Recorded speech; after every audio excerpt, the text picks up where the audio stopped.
E a gente começa a segunda temporada acompanhando o nosso mano Lloyd, que, como sabemos muito bem, tem umas habilidades no mínimo fora da curva, lutando contra um anjo que, na moral, é pura pancadaria. E eu não canso de elogiar as sequências de ação desse anime, que desde a primeira temporada, elas são simplesmente insanas. Conforme o pau vai torando, o anjo aponta milhares de espadas para o nosso prota e menciona que nem mesmo se arrepender nessa altura do campeonato lhe trará misericórdia. Chamando de criança do Janho, ele falou demônio, mas eu acho essa palavra mais engraçada. Lloyd, por sua vez, encara o anjo, diz que por ele tá de boa, então cai pra dentro seu Zé Ruela. E bem, isso que está rolando provavelmente é algo que acontecerá adiante, pois em uma mudança de cena vamos até a cidade e vamos até o palácio, onde a Aren tá toda nervosona ali diante da porta do quarto do Lloyd. Mesmo engolindo a seco por causa do nervosismo, ela bate na porta e entra no quarto, avisando que é hora do café da manhã. Mas ela só encontra o Green e o Shiro por ali. Ela olha pra todo lado, se perguntando onde o Lloyd se meteu, e o nosso prota pilantra, meio como se fosse um fantasma, apenas manda um bom dia, quase matando a guria do coração. Finalmente, o Lloyd retorna à sua forma real e pergunta o que ela achou do truque, questionando se ele conseguiu esconder bem sua presença, suprimindo a sua mana. Ao que ela responde que saiu perfeitamente bem e que ele é incrível por dominar uma técnica tão rapidamente, pois ela levou um ano inteiro para dominá-la. Só que ela responde de forma tão exaltada que o Lloyd questiona se ela já se acostumou ao trampo no palácio, e ela menciona que está fazendo seu melhor, mas precisa de mais tempo, dizendo que a senhorita Silpha a ensinou muito e que apesar dela ser pancada a nível de rigidez, ela também é maravilhosa. Ela diz que aprendeu etiqueta e que isso é difícil pra cacete, mas que está se empenhando para melhorar ainda mais e ser digna de orgulho por ele.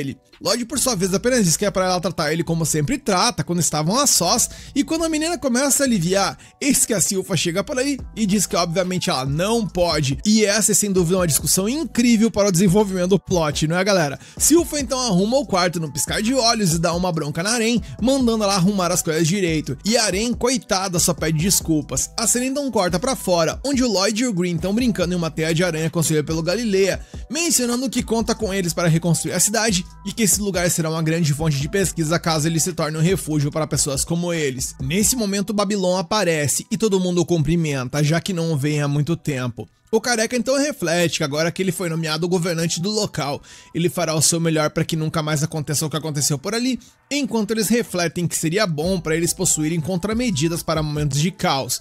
Green, dando seus 50 centavos de opinião, diz que como um demônio ele recomenda magia sagrada, e todo mundo entra em choque, porque não sabiam que ele era um demônio. Ele continua e diz que a magia sagrada é um tipo de magia que somente os devotos da igreja têm acesso, onde você abriga a magia de Deus em seu corpo e utiliza para dissipar o mal, e que apesar disso parecer besteira, na real é bem eficaz. A galera do grupo acha esse papo todo meio estranho, ainda mais por eles viverem por muitos anos sem consumir qualquer coisa referente a Deus ou algo do tipo, e enquanto Green menciona que eles deveriam se juntar à igreja, a galera já tá enchendo a cara para ver se essa conversa desce melhor. E bem, após buscar algum tipo de solução, ficou decidido que Lloyd iria para a igreja em busca dessa magia. A cena mudou e vemos que ele, Ren, Babylon, Green e o Shiro chegaram na porta da igreja, e Lloyd menciona que faz 2 anos que ele não vai para a igreja. Enquanto Ren menciona que não curte muito igrejas, Babylon questiona se o plano é servir a igreja para aprender a tal magia sagrada, ao que Lloyd confirma. Conforme a cena evolui e eles entram, Lloyd diz bom dia para o padre, que o agradece sua presença, chamando de bom garoto. Porém, quando ele se liga que o bom garoto é o Lloyd, o velhote entra no processo de surto, perguntando o que esse miserável está fazendo por ali. Carai, nosso proto deve ter feito a vida de senhor um inferno, e os membros do grupo se questionam inclusive sobre isso, pensando no que foi que ele fez. Porém, a Ashe chega por ali mostrando que ela tem peito literalmente para peitar o padre, e diz que é para ele esquecer tudo isso, pois são águas passadas, cumprimentando então o Lloyd. O padre continua insistindo em não permitir que o senhor afrontoso continue por ali, mas a Ashe, com a doçura de causar diabetes, apenas diz que todo mundo merece uma segunda chance, desde que se arrependam e peçam desculpas, mencionando que ninguém ali está com raiva do Lloyd, porém, ninguém é meio que demais, porque o padre deixa claro que ele está. E bem, com até o Shiro entrando na jogada, o padre decide ceder a sua fofura, mas deixar claro que ele não aceitou completamente seu retorno, e espera ao menos que eles sejam diligentes em seus esforços. Eis que após eternos 7 minutos, nosso prota já tá só o bagaço e completamente desmotivado em suas funções, tanto que ele nem demonstrou reação a detonar um vaso. Todo mundo questiona por quais motivos o Lloyd está tão avoado, mas a Asher dá uma passadona de pano e diz que ele sempre foi bonzinho, mencionando que ele tem uma curiosidade inigualável para a magia e que ela sabe que ele está ali para aprender a magia sagrada, dizendo que assim como agora, no passado, ele também quebrava os vasos, mas ela nunca fez nada, mesmo que ele inclusive pedisse para que ela o punisse e que jogasse ele para os ares com a magia sagrada. Mas ela respondeu que isso não deveria ser feito, pois essa magia só deve ser utilizada contra pessoas realmente ruins. E bem, com esse argumento, Lloyd acabou invocando uma coisa ruim na igreja ali e acabou causando a maior destruição. E por causa disso, o padre não queria mais que o Lloyd frequentasse a igreja e todo mundo começou a chamar o nosso prota de demônio. Mas a Asher sabe que isso não é verdade. Ela então lembra que haverá um recital durante a comunhão em que uma tal de Sarah irá participar e convidará o nosso mano Lloyd para cantar. E sinceramente eu tô achando que é por aí que a coisa vai desandar e que ele vai acabar caindo na pancadaria com aquele anjo. Mas vamos aguardar. A cena mudou e do lado de fora, a tal da Sarah tromba com 2 trogloditas na rua que chamam ela de idiota e Lloyd reconhece que ela é a Sarah, sua irmã. Ela então pergunta se eles são bons em algum instrumento e eles dizem que não. E com essa resposta, ela simplesmente os ignora e sai.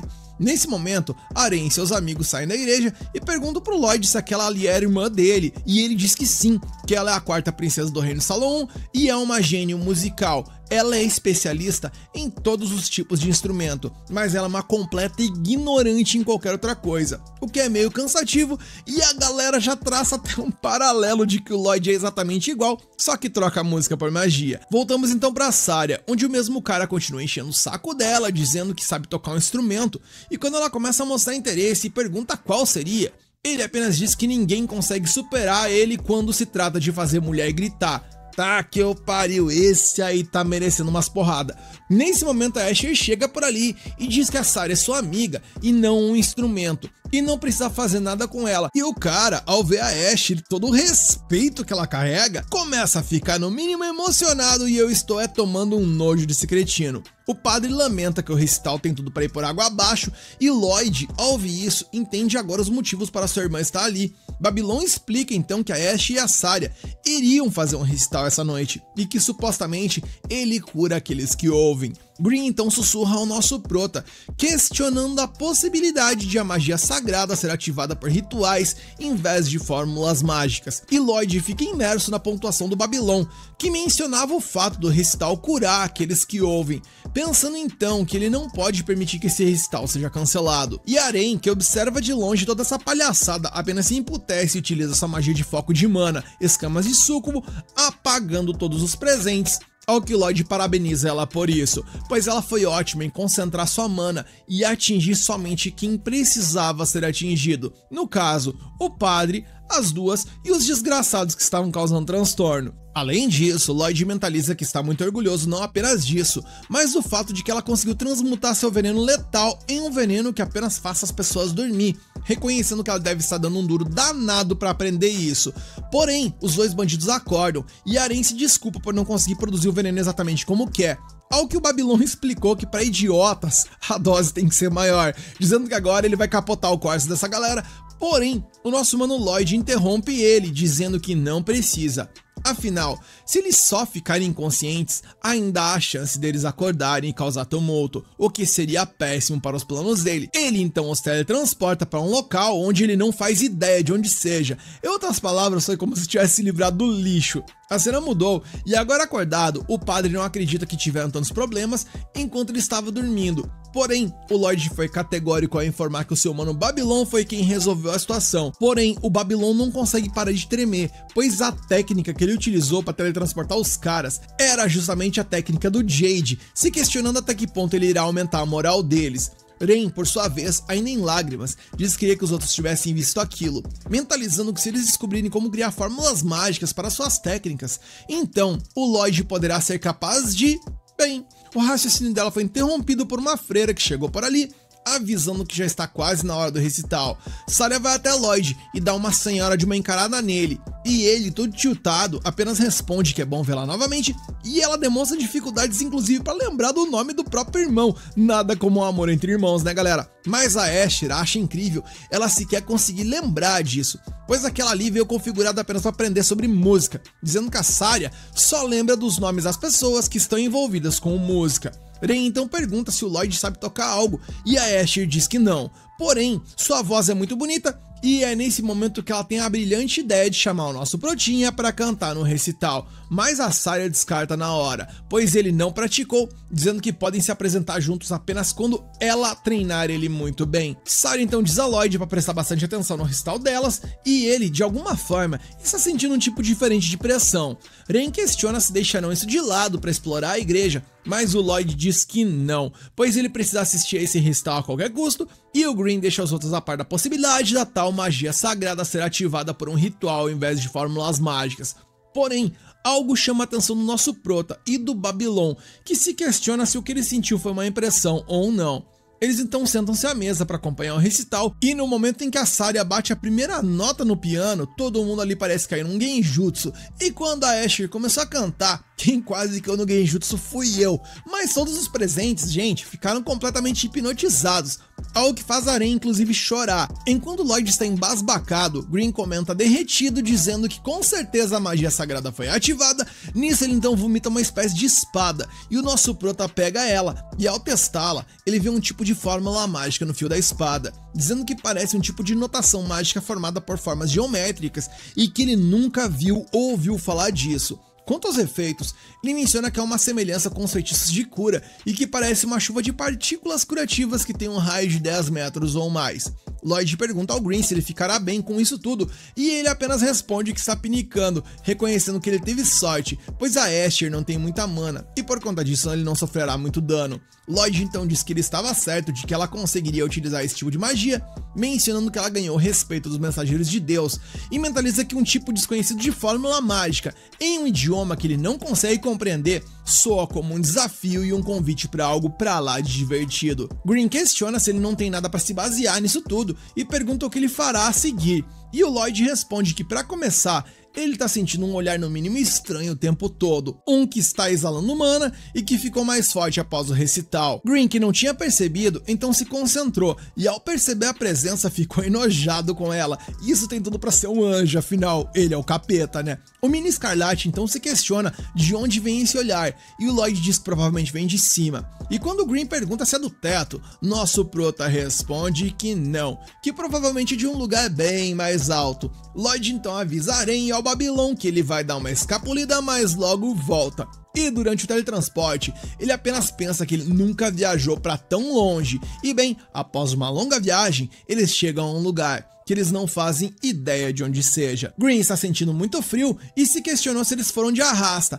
mas o Lloyd diz que não, pois na outra vez que ele foi de vala, não foi nada parecido com o que ele está vivendo agora. E bem, ao chegarem numa espécie de um templo ali com um sino, o Lloyd apenas sorri ao ver um anjo sentado, dizendo que finalmente achou quem os estava observando. Lloyd se pergunta o que aquele doidão está fazendo e o vê surtando por causa das duas garotas, no caso, a Asher e a Saria, enquanto o anjo, agindo como um verdadeiro maníaco, pensa que talvez devesse descer um pouco até a terra para se divertir um pouco com elas. Nesse momento, o Lloyd joga nele uns pedaços de nuvem em formato de, bem, vocês sabem, e o cara fica pistola e pergunta quem foi o engraçadinho. Ele nota que é um humano e se pergunta como ele chegou até o paraíso, mandando o moleque conhecer seu lugar e se apresenta como o anjo Jiriel, um acólito das 64 divindades do paraíso, e exige saber como os dois chegaram ali, explicando que esse lugar é separado do reino humano e que as muralhas deveriam ter os impedido.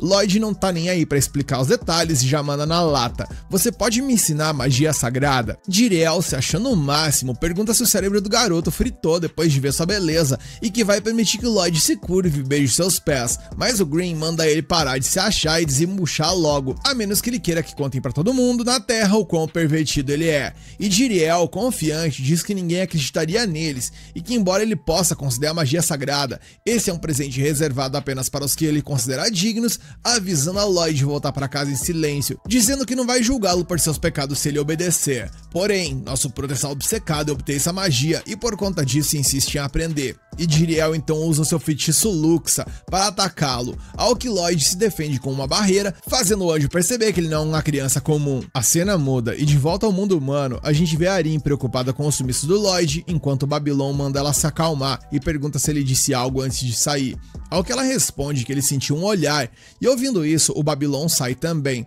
pensando que sua percepção foi diferente da do Lloyd e que algo está cheirando mal por ali. Voltamos então para o paraíso e vemos o Lloyd desviando da magia do Jiriel, achando a magia dele simplesmente fascinante. Ele nota que as espadas parecem penas, mas são duras como verdadeiro aço, e percebe que não pode analisar nem roubar os feitiços, e que o anjo pode gerá-los infinitamente enquanto tiver mana. E considerando tudo isso realmente incrível, ele quer testar a durabilidade disso tudo. Então, ele lança 4 feitiços de elementos diferentes de uma só vez, ao que o anjo desvia, notando que os feitiços racharam as paredes do reino. Lloyd pergunta porque ele está desviando, e Jiriel diz que não quer ser contaminado pela feitiçaria terrena dele. Porém, enquanto ele estava falando isso, percebeu que não vê o Lloyd em lugar nenhum e pensa que ele se foi, mas de repente o encontra em cima de seu altar, se perguntando como vai poder experimentar se o Jiriel não quer levar seus ataques. Jiriel, todo arrogante, diz que nunca será atingido, mas Lloyd avisa que ele não tem essa opção, e usa seu feitiço Lobo Sombrio e Investida, para teleportar 4 feitiços de elementos diferentes de uma só vez. Jiriel ainda consegue desviar, e Lloyd acredita que errou o cálculo, mas Green, no entanto, percebe que aquele ataque é o mesmo que o Gizime usou contra o Lloyd, mas que nas mãos do nosso prota, isso é muito mais poderoso. O Diabinho então avisa que isso é impressionante, mas que esse cara vai de vala se ele acertá-lo. Lloyd o tranquiliza, dizendo que tá tranquilo, porque o próprio Jiriel disse que seu Lux é invencível, algo que assusta o Green, pois ele tem certeza de que esse anjo só está blefando. Nosso prota então teleporta um feitiço de fogo, e o anjo desvia de novo, e Green, tentando salvar o rabo do anjo, pede para ele parar de dar showzinho ali e ensinar logo essa magia. Mas o Jiriel insiste que seu Luxa é invencível. Lloyd então começa a pensar e chega à conclusão de que sua abordagem tem falhas e que precisa mudar as coisas, pois ele entendeu que teleportar o feitiço antes de ativar dá tempo pro anjo desviar. Em outras palavras, ele precisa teleportar o feitiço no momento em que ele ativa. E bem, ele tenta executar dessa forma no momento em que Jiriel avança para atacá-lo e, como consequência, o Lloyd o acerta em cheio. Jiriel se pergunta como ele conseguiu lançar o feitiço tão rápido e Green manda ele pedir desculpas, pois dessa forma as coisas se resolveriam sem danos, mas o Jiriel obviamente se recusa, dizendo que seu Luxa pode ter sido quebrado, mas ele é infinito e pode ser reparado quantas vezes for necessário. E ao ouvir isso, meus amigos, o Lloyd fica todo animado e decide que ele quer testar isso, e o Jiriel, percebendo que se enfiou numa enrascada fodida, tenta voltar atrás, dizendo que não é tão especial assim e até criar uma barreira, oferecendo um autógrafo e um beijo nos pés se o Lloyd for embora, mas o nosso prota não poderia ligar menos pra tudo isso. Ele o cerca com feitiços por todos os lados, e Jiriel, em pânico, grita que mentiu e que seu feitiço é finito, mas aí, meus queridos, o estrago já estava feito, e o Lloyd o atinge em cheio. Como resultado, vemos que o Jiriel está literalmente transparente, caído no chão, e o Green explica que anjos, assim como demônios, são feitos de mana. Lloyd descobre que o Luxa não é invencível nem infinito, e Jiriel diz que ele lutou bem, mas que perdeu a chance de aprender a feitiçaria divina, pois vai desaparecer. No entanto, o Lloyd o sobrecarrega com sua mana para fazê-lo se sentir melhor, e Jiriel o lembra que tentou mandá-lo de vala, mas o Lloyd não se importa, pois ele só quer aprender essa magia. E pelo visto, o Lloyd exagerou nas calorias que enviou para o anjo, pois vemos que ele ficou umas 10 vezes maior que o tamanho normal, e Jiriel, surpreso com a quantidade de mana de uma criança, vê nessa situação uma chance de ir para a Terra. Ele diz que vai ensinar a magia sagrada, mas que primeiro eles precisam formar um pacto e tal, segurando a mão do Lloyd, pensando que essa é só a chance de possuir o corpo do garoto e visitar suas garotas favoritas lá embaixo. E Green, já sacando a perversão do meliante, apenas dá a corda para ver o louco se enforcar, e bem, assim como o próprio Green, ele só consegue possuir a mão do Lloyd, e Green se lava de tanto gargalhar, dizendo que ele foi burro pra cacete e que se ferrou bonito, e que não importa quanta mana ele acha que o Lloyd tenha, ele tem muito mais. E o Jiriel percebe que o demônio já tentou a mesma coisa e também se ferrou. Lloyd pergunta se o pacto já está feito e Jiriel explica que normalmente um anjo precisa gravar a assinatura de mana na alma do conjurador e criar um caminho através de um canto, mas no caso do Lloyd, como ele está com ele, o pacto já está ativo. Ele pede para o Lloyd apenas chamar com a alma, e ao fazer isso, ele tem uma visão, e agora entende a magia sagrada intuitivamente. Green simplesmente engoliu a seco, e pensa que o Jiriel talvez não tenha percebido, mas como o Lloyd agora domina a magia sagrada, esse doidão ali tem o poder suficiente para conquistar tanto o paraíso quanto o submundo, e o Lloyd, por sua vez, fica meio decepcionado que tenha sido tão fácil, pois ele gosta do processo de aprender. Ele pergunta se o feitiço Luxa também entra na mesma categoria, e Jiriel confirma e pede para ele tentar conjurar uma espada. E enquanto Lloyd tenta, Jiriel pensa que o sentimento puro e genuíno do garoto o lembra de alguém que ele respeitou há muito tempo. Porém, ele nota o Luxa do Lloyd se manifestando, e meus amigos, eu não sei se eu chamaria aquilo de demônio, Satanás, Baphomet, Mefistófeles, Escarlate ou sei lá o que, mas cara, a visão desse trambolho ali é simplesmente insana e assustadora. E tanto o Green, que é um demônio, quanto o Jiriel ficam apavorados ao ver aquilo, que pra piorar continua crescendo cada vez mais, e Green inclusive pede pro cidadão puxar o freio e parar com aquela coisa. A cena então muda, e de volta ao mundo humano, o Babylon vai atrás do cheiro que estava sentindo e chega a um jardim de rosas. Ele acha estranho, mas pensa que pode ser uma pista para a feitiçaria que o Lloyd está procurando. Nisso, um pastor aparece e pergunta se ele está perdido, oferecendo-se para escoltá-lo de volta, e Babylon diz que adora rosas e foi atraído pelo cheiro. O pastor acha um desperdício, já que ele deveria estar lá para a apresentação, e Babylon pergunta se o pastor não vai assistir. Ele responde que é o seu dever guiar as ovelhas perdidas, mas que mesmo com anos de serviço, ele ainda se perde na igreja às vezes, e Babylon acha isso bizarro. E como o nosso mano Babylon é astuto, ele nota que o pastor não está usando seu rosário, e o pastor, meio sem graça, tira um do bolso, dizendo que sempre se esquece, mas avisa que aquele jardim é um lugar sagrado e que ele não deveria pisar ali levianamente. Nisso, Shiro e Arin chegam por ali, e o cão fica simplesmente transtornado ao ver o pastor, e o Babylon apenas comenta que o rosário do pastor tá limpo demais, então das duas uma, ou ele é muito caprichoso e ilustra aquilo ali dia sim dia também, ou quase nunca o usa, e o pastor concorda, olhando para Shiro e pensando que ele tem um belo pelo. Seus impulsos então começam a dominá-lo, e ele pensa em fazer algo, mas nesse momento o nosso prota surge por ali e pergunta o que estão fazendo ali fora e não estão assistindo a apresentação, e eles devolvem a pergunta questionando para onde ele tinha ido. Lloyd não responde e apenas caminha, passando de forma ameaçadora pelo pastor e apenas abraça Shiro, e com isso eles voltam para a apresentação e Jiriel, na mão dele, reconhece o pastor. Na igreja, a Asher pergunta se o Lloyd gostou da apresentação e ele mente dizendo que foi incrível, que assistiu do começo ao fim, e ela diz que foi cancelada no meio por causa de um trovão. E Jiriel já está todo vapor ali para poder conhecer só as waifus, mas o Lloyd o suprime por enquanto. Babylon então pergunta a ela se o jardim interno é um local sagrado, e ela confirma, dizendo que o usam para enterrar os animais de estimação dos fiéis.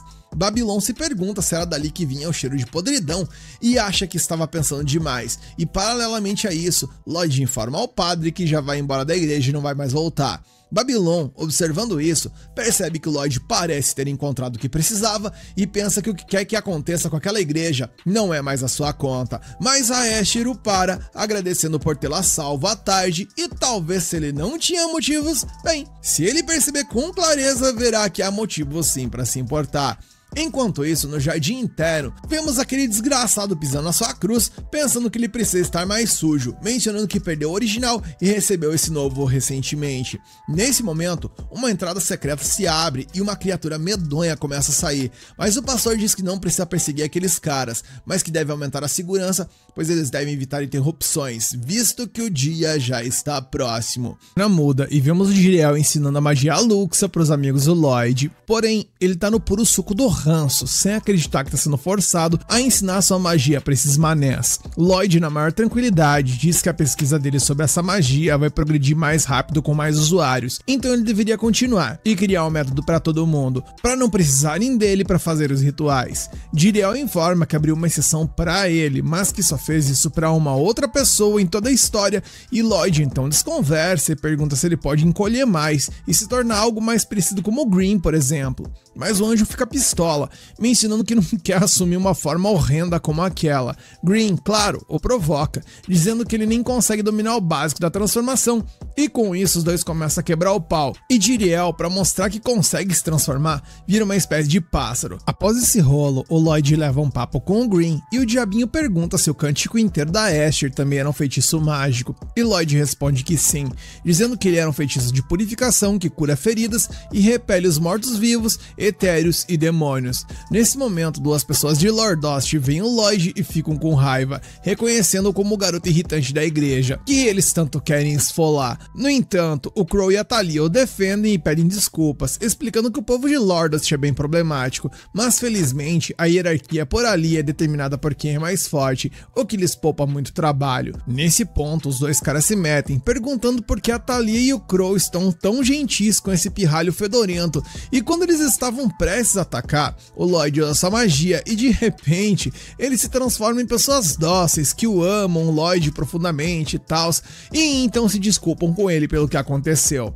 Thalia e Crow obviamente ficam chocados, se perguntando como a personalidade deles foram completamente anuladas, e Jiriel explica que normalmente esse feitiço não é tão eficaz, mas a versão do Príncipe Lloyd é excepcional, e após isso, os dois ex-trogloditas então dizem que vão se desculpar com a irmã, pois sabem que vacilaram e foram moleques. Jiriel pergunta sobre o que eles estão falando, e Green apenas diz na maior inocência que os dois estavam dando em cima da Asher e da Saria, e isso faz com que o anjo simplesmente surte, pois ele é extremamente ciumento quando se trata das suas waifus. E quando o careca pergunta a Thalia onde o Babylon está, a moça responde que ele ficou limpando a bagunça do nosso prota, e no momento em que a cena corta, vemos que ele tá dando uma de cozinheiro ali, alimentando as freiras com comidas deliciosas, e vemos também que o Lloyd concedeu a Babylon o direito de usar a magia sagrada, pedindo para que ele proteja a galera por ali. A cena então mudou e agora anoiteceu, e Lloyd é recebido em casa pelas empregadas, e o Jiriel quase está precisando de uma transfusão sanguínea, tamanha felicidade em que ele se encontra por estar ali. Ele vê isso como a vida de um príncipe,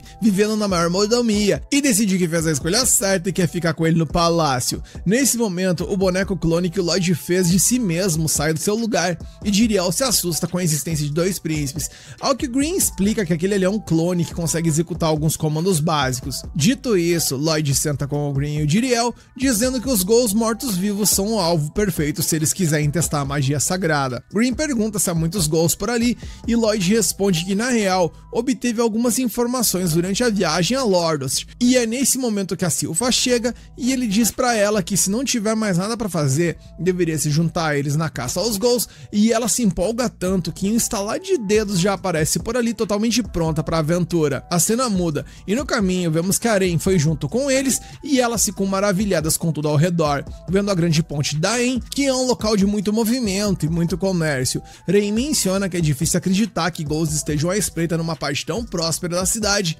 e Silpha diz que a Guilda dos Aventureiros recebeu o maior número de relatos de avistamentos nessa área.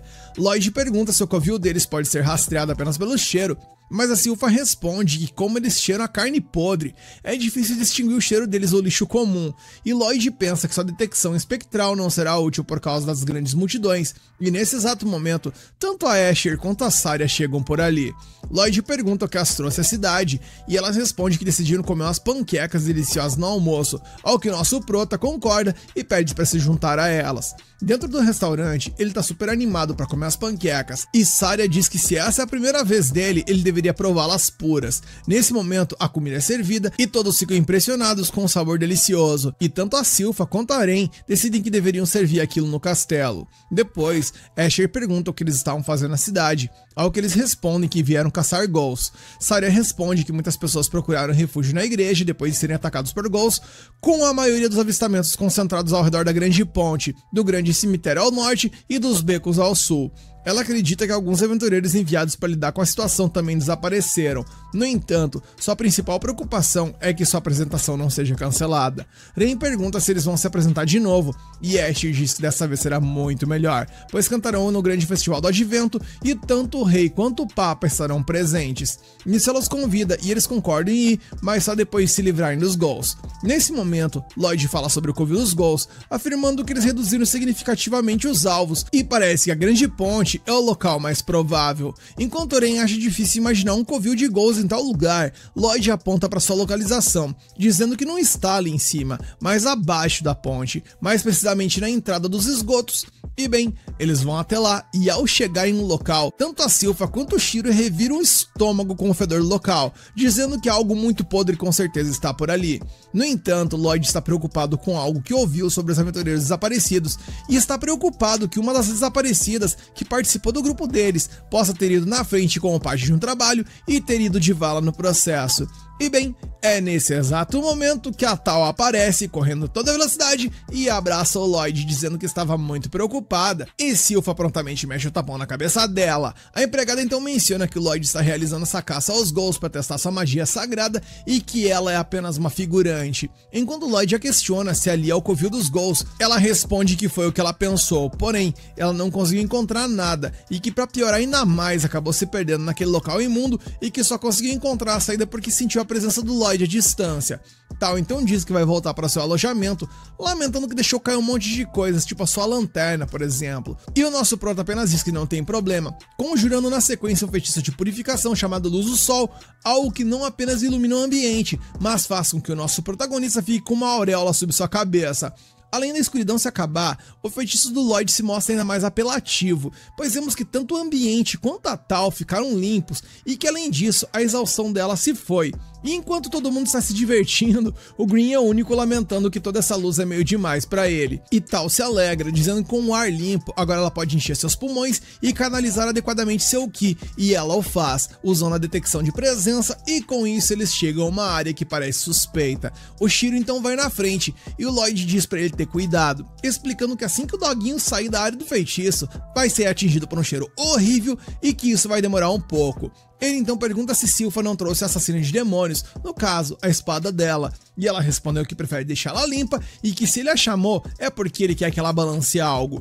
Tal, ouvindo isso, diz que essa pode ser a oportunidade perfeita para verem quem é a mais forte entre elas, e Silpha acha isso uma besteira, pois essa é uma missão para o Lloyd testar a magia sagrada. Mas Tal continua e diz que elas poderiam disputar e quem ganhasse teria um encontro de um dia inteiro com o Lloyd, e o nosso prota, ouvindo isso, se questiona do que caceta ela tá falando, e ela apenas responde que se estão ajudando, ao menos merece uma recompensa. E a Silpha, boladona e poucas ideias, apenas responde para ela limitar sua insanidade apenas a desafiá-la, e nada além disso. E enquanto as duas estão formando a rinha, Ren mete o louco e diz que vai tentar também, e enquanto elas definem a regra básica de quem capotar mais ghouls vence, Shiro sai correndo a todo vapor e traz uma horda colossal de inimigos por ali. E Lloyd, vendo as surtadas devidamente surtando, concede as armas novas e apenas diz que se for para fazer essa palhaçada, que ao menos façam direito e testem a magia sagrada feita de Luxa, e após testarem relatem os resultados. As waifu então começam a baixar o sarrafo na galera, e Tal já contabiliza 2 cabeças em um único movimento. Em um segundo movimento mandou mais 2 de vala. Silpha então começa seus trabalhos também. Em uma espadada ela já capotou o Corsa de 2 e cortou os embalos de Tal. E após isso, eu é que não vou mais ficar contabilizando nada. E resumo tudo isso ao fato de que elas baixaram o sarrafo na galera sem dó. Porém, Tal começa a gritar que o tal do Luxa não dá dano suficiente, e Silpha responde que o problema não está na arma, mas quem a usa. Mas ainda assim ela percebe que a espada dela se quebrou e ela precisa de outra. E a Ren, olhando essas duas, se questiona de que forma ela pode contribuir com esse rolê dos experimentos, e enquanto pensa, ela espeta um ghoul que chegou por ali. Nisso, ela teve uma ideia e gritou para o Lloyd observar, e com isso ela dá um beijo na espada e injeta veneno nela, algo que nosso prota achou interessante. Ela pensa que terá vantagem nesse jeito, porém, no primeiro movimento, a espada esfarela e ela lamenta que não adiantou de nada. E o Lloyd, ao observar isso, mentalizou que a magia sagrada é delicada e que se não tomar cuidado com a alteração, ela se torna ineficaz. Ren continua correndo e berrando que não deu certo sua tentativa, mas Lloyd menciona que na real, ela lhe deu uma ótima ideia. E com isso em mente, ele conjura uma nova espada e a lança até a menina, pedindo para ela experimentá-la. Ren nota que parece a mesma, mas quando ela atinge um monstro, ele se desintegra completamente, como se estivesse de fato envenenado, e ele explica que ele tentou usar algo similar aos efeitos da magia de veneno. Em outras palavras, é uma magia sagrada que solta seu efeito aos poucos, e Green reconhece isso, mencionando que pode não ser realmente venenoso, mas a magia sagrada, ela é especialmente eficaz em ghouls, questionando Jiriel se ele sabia que dava para utilizar o Luxa dessa forma, e ele, pela cara, deixou claro que não. Green então reflete que a feitiçaria divina foi originalmente criada pelos deuses para lutar contra demônios, e ela era tão eficaz que nunca precisaram melhorá-la, mas agora que o Ranhento a tem, a magia sagrada vai evoluir pra cacete. Elas então continuam o ataque, exterminando os Ghouls, e Lloyd entrega às meninas novas armas que ele está ajustando, e Silpha reclama, dizendo que a dela parece que tá balançando mais com a Maria Mole, e Lloyd responde que acrescentou traços de água e que ao menos agora ela não vai quebrar.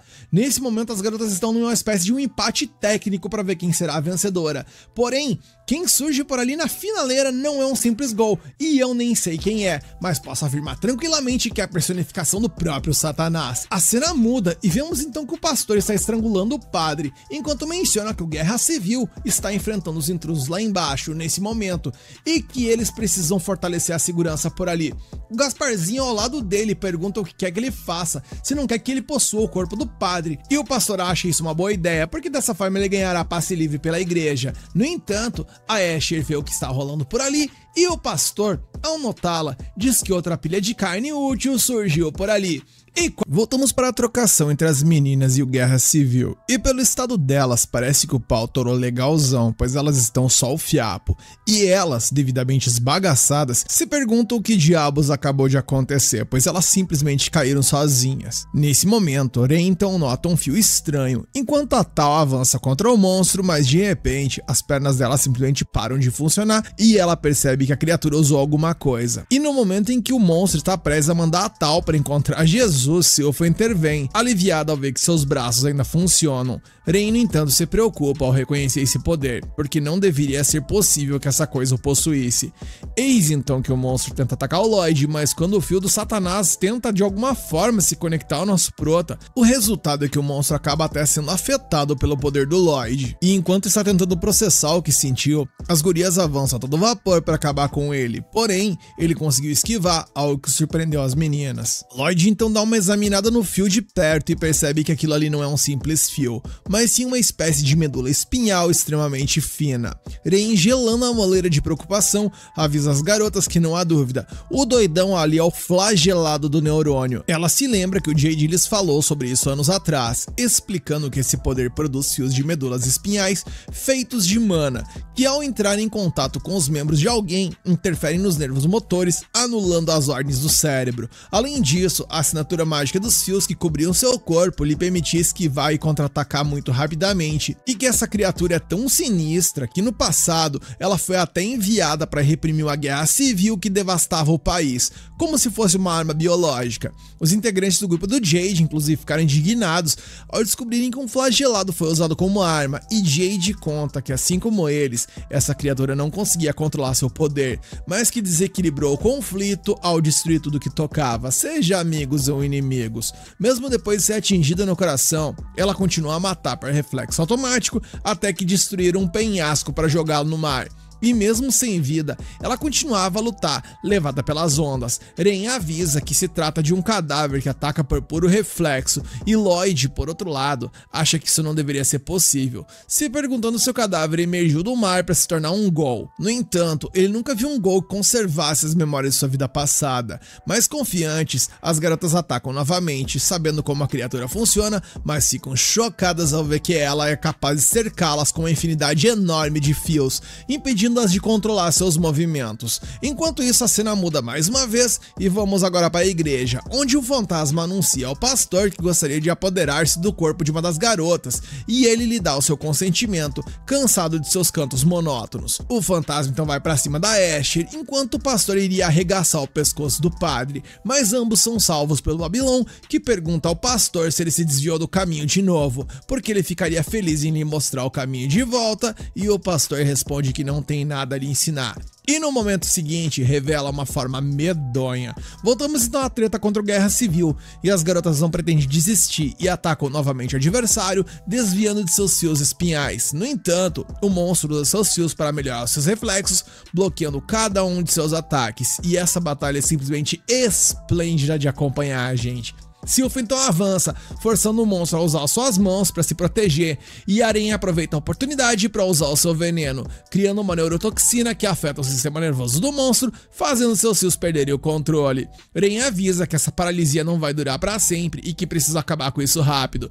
Tal então avança com uma chuva de golpes, mas o inimigo, longe de ceder, endurece seus fios para contra-atacar, cortando simplesmente tudo em seu caminho, e Tal entende que mesmo paralisado, essa coisa continua extremamente perigosa e parece estar ganhando tempo. O flagelado então ataca com todos os seus fios, mas a Tal contra-ataca, criando um enorme sifão para o prender e enviar um morto-vivo para a Silph, que o espera com sua técnica de lâmina dupla Rugir do Leão.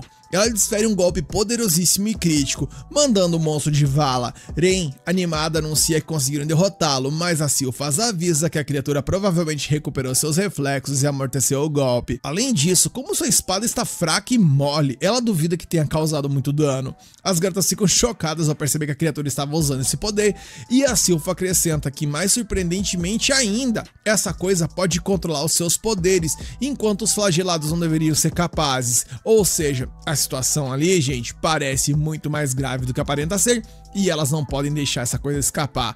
O flagelado foge rapidamente, pensando que era óbvio que enfrentar 3 aventureiros de alto nível como ela seria difícil, mas que seria divertido voltar à superfície e semear o caos, mencionando que o dia tão esperado por seu mestre se aproxima e que até lá sua luta contra esses aventureiros terá que esperar. No entanto, o Lloyd aparece por ali e arregaça a perna do maluco, não ironicamente com um estalar de dedos, gente. Sim, um estalar de dedos. E em paralelo a isso, vemos que o Shiro vai até as meninas com a placa informando as garotas que ele foi até o banheiro.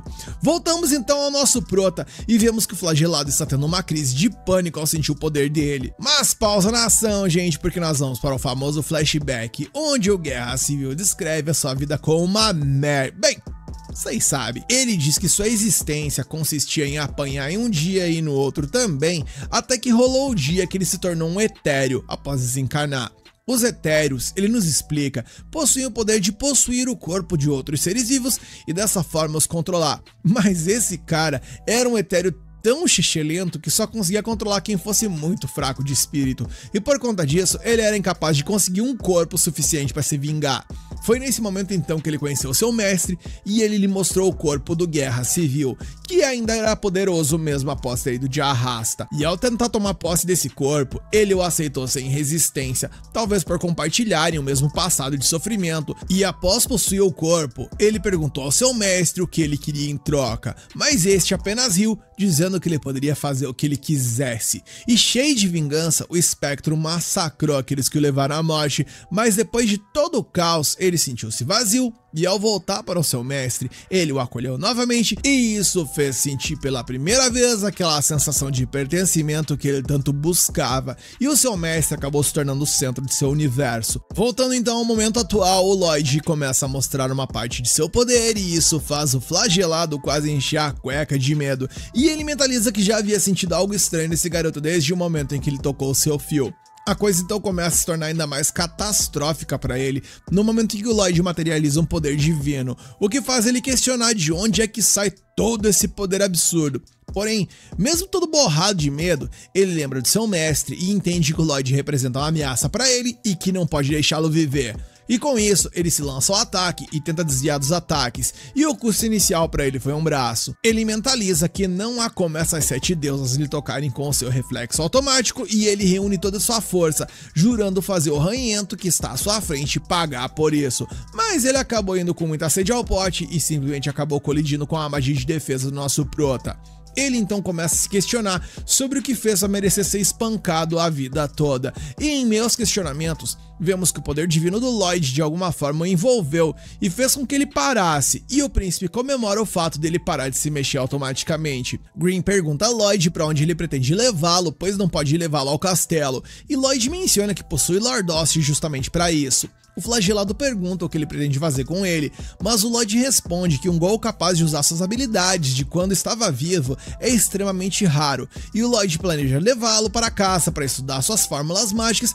Porém, é nesse momento que o Lloyd e o Green processam a informação que estava diante deles, porque o maluco ali é um Gol que consegue falar, e o Lloyd simplesmente surta questionando por que ele não falou nada, pois se ele tivesse comunicado que sabia falar, ele teria evitado de machucá-lo demais e tal. E após isso ele então pergunta se ele se lembra de sua vida passada. O Flagelado, nervoso, nem sabe o que responder, enquanto Green avisa ao Lloyd que provavelmente se trata de um etéreo que possui o corpo. Lloyd se pergunta seu nome, mas eles são interrompidos por Jiriel, que está surtado pelo Luxa do Lloyd ser cheio de respeito, se é que vocês me entendem. E Lloyd volta sua atenção para o que realmente importa e diz que quer saber tudo sobre ele. E nisso ele estende a mão e pede para ele segui-lo. O Flagelado derrama lágrimas de sangue, se perguntando se vem dele ou do corpo do Guerra Civil, porque ninguém, exceto seu mestre, jamais se interessou por ele. Green o parabeniza por ter tido a coragem de enfrentar o príncipe sem fugir, e a criatura pensa que essa luta torna as provações de sua vida insignificantes, e ele é grato por poder tocar mãos tão quentes, mas ao mesmo tempo ele sente pena, pois ele se lembra que seu mestre lhe deu um objeto encantado por um feitiço divino chamado Luma Máxima, e uma vez quebrada, a carne podre que ele controla, bem como seu corpo etéreo, serão erradicados em um instante. Seu mestre o fez engoli-lo, e nesse momento o feitiço se ativou, desintegrando completamente seu corpo, afetando inclusive o nosso mano Green. E no momento em que isso rolou, o pastor sente que o Flagelado deixou esse plano de existência. Jiriel se pergunta como um etéreo como ele pôde utilizar a Luma Máxima, que não apenas era uma magia sagrada, mas também era algo extremamente difícil de se dominar e utilizar. Depois de curar o Green, o Lloyd se lembra do momento em que o Guerra Civil lhes pediu para cuidarem de seu mestre, e ao pegar a espada, ele pensa que as coisas estão ficando interessantes. Mudamos então de cena, e Babylon pede a Asher para levar o padre à Guilda dos Aventureiros sem pedir ajuda a ninguém.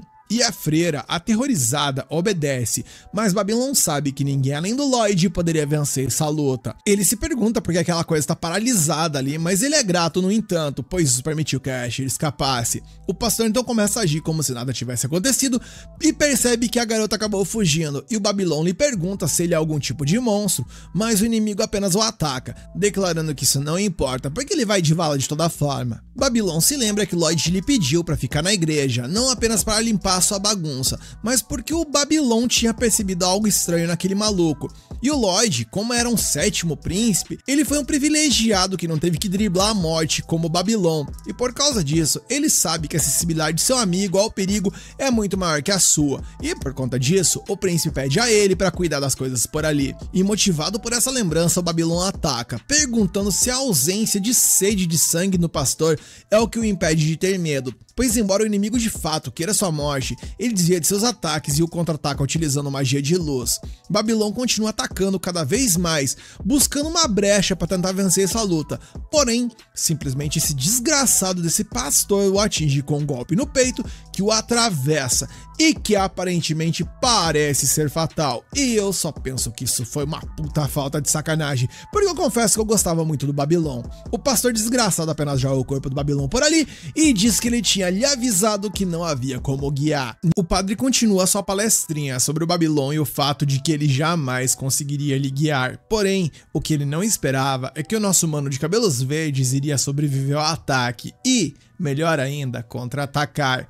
Enquanto se prepara para atacar, Babylon grita que ele errou seu ponto fraco, nos explicando que uma de suas virtudes, quase nada apelativas, é justamente a capacidade de alterar as posições de seus órgãos internos.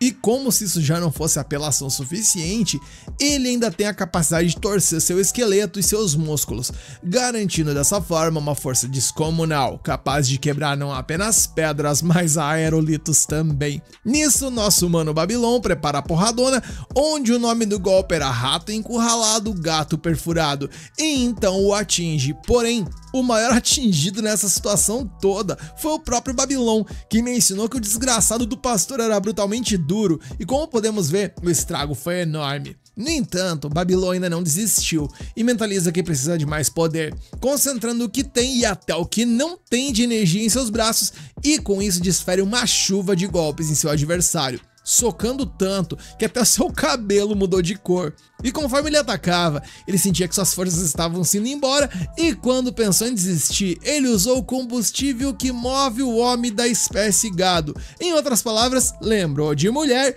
no caso, a Asher, e seu único desejo nesse momento é, dadas as circunstâncias, que ela escape. Porém, pelo visto, o pastor cansou da brincadeira, pois em um único movimento, um braço medonho saiu de suas costas, esbagaçando com o Babylon, que ficou ali praticamente grudado em uma pilastra. O pastor então vai até ele e menciona que entende como o rapaz se sente e que ele provavelmente deve estar maldizendo com todas as forças a tal da magia sagrada, chamando-a de lixo e tudo mais. E vemos nesse momento que, por mais difícil que seja de acreditar, o Babylon ainda estava vivo, mesmo que nas últimas. O pastor continua e diz que, apesar do que ele disse, ainda há uma magia que lhe agrada muito, e ela é o Luxa. E com isso, ele invoca um feitiço Luxa chamado Excalibur Maculado, e enquanto conjura milhares de espadas, o pastor menciona que o corpo do seu adversário é muito interessante e se questiona onde ele precisa o atingir para de fato mandá-lo de vala.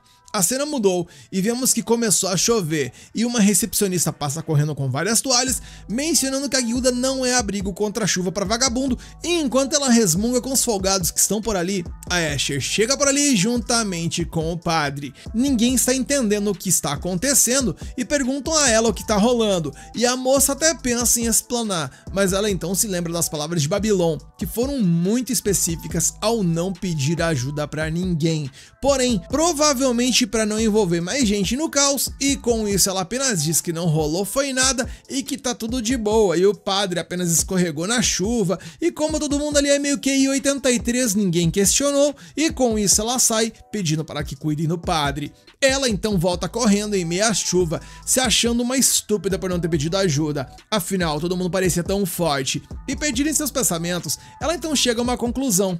Provavelmente ela não pediu ajuda porque ela tinha certeza que no final das contas todo mundo ali iria de base. Então ela mentaliza que precisa encontrar uma forma de salvar o Babylon. E minha querida Asher, me dói o coração pensar nisso, mas eu acho que não vai rolar. Ela continua sua jornada em passos rápidos, se recordando do momento em que o pastor mencionou que estava enjoado de ouvi-la cantar, e enquanto ela pensa sobre de que forma ela poderia ajudar, ela diz que, se for preciso, ofereceria até sua vida em prol disso. Ela então se lembra da irmã do Lloyd, questionando se esse era o motivo dela ter entrado na igreja, e enquanto seu raciocínio era elaborado, ela acaba tropeçando e se espatifa no chão. E ali, estatelada, seus pensamentos continuam fluindo, onde sua amiga continua dizendo que ela acha impressionante que ela se chame de uma mulher de Deus, mas que obviamente não desaprova isso, pois ela tem certeza de que, um jeito ou de outro, sua voz chegará ao céu. Ela está completamente perdida em pensamentos, mas alguém a chama pelo nome e, ao erguer a cabeça, ela descobre que é o Lloyd quem está ali, lhe oferecendo um guarda-chuva como proteção.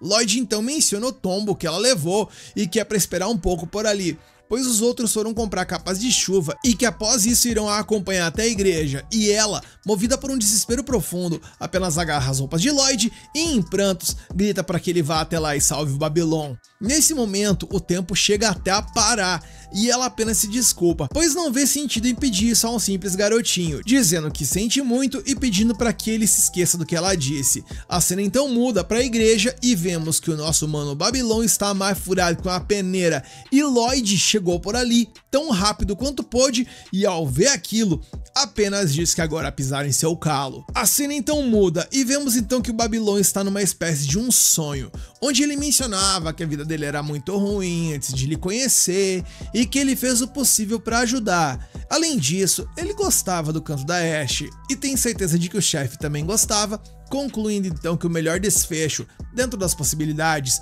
foi o que aconteceu. Nesse momento, a pessoa que está conversando com ele, e que eu tenho quase certeza de que é o Jade, puxa ele dali e aponta para uma doce melodia vindo do horizonte, e enquanto ele caminha para o lado da música, ele até cruza com duas pessoas que chamam sua atenção. Ele segue então seu caminho e se despede, dizendo que tentará ter algumas boas histórias para compartilhar na próxima. Voltamos então ao nosso mundo, onde a Asher está ao seu lado se esbagaçando de tanto cantar para ver se ajudava o cidadão, e ao perceber que ele acordou, ela simplesmente foi aos prantos e todo mundo ficou super feliz com o seu retorno. Babylon acorda e está tão perdido quanto eu, então ele pergunta aos seus amigos o que aconteceu, e bem, agora a gente vai descobrir o que rolou nos 3 dias onde o doidão ficou dormindo. Então, começando, o Lloyd pegou o Babylon todo esbagaçado e levou ele para Lordos para tratá-lo, e como o infiltrado poderia voltar para a igreja novamente, ele pediu que a galera ficasse de vigia por lá e que relatassem para a guilda o que rolou. Além de informar o Albert sobre o ocorrido, ele também levou a Asher, o padre e todas as irmãs para Lordos para garantir a segurança de todos. Babylon, devidamente atualizado, pergunta onde está o Lloyd, ao que o carequinha responde que ele deu sorte, pois se ele não acordasse hoje, nosso Pro iria fazer nele alguns experimentos para ver se ele retornaria à vida, nem que fosse na marra. E quando o Lloyd retorna todo feliz pensando que vai fazer alguns experimentos, sua alegria imediatamente se esvai ao perceber que o Babylon acordou. Eles então colocam as informações em dia, onde o Babylon relata tudo sobre o pastor e o Jiriel não conseguia acreditar. Afinal, como alguém com poder sagrado poderia cometer essas atrocidades? Babylon então relata que atingiu aquele satanás que se chama de pastor mais de 30 vezes com o brilho e nada aconteceu com ele. E levando em conta todas as coisas ruins que ele fez, como pode ele não ser afetado pela magia sagrada e se converter? E o Lloyd então explicou o porquê.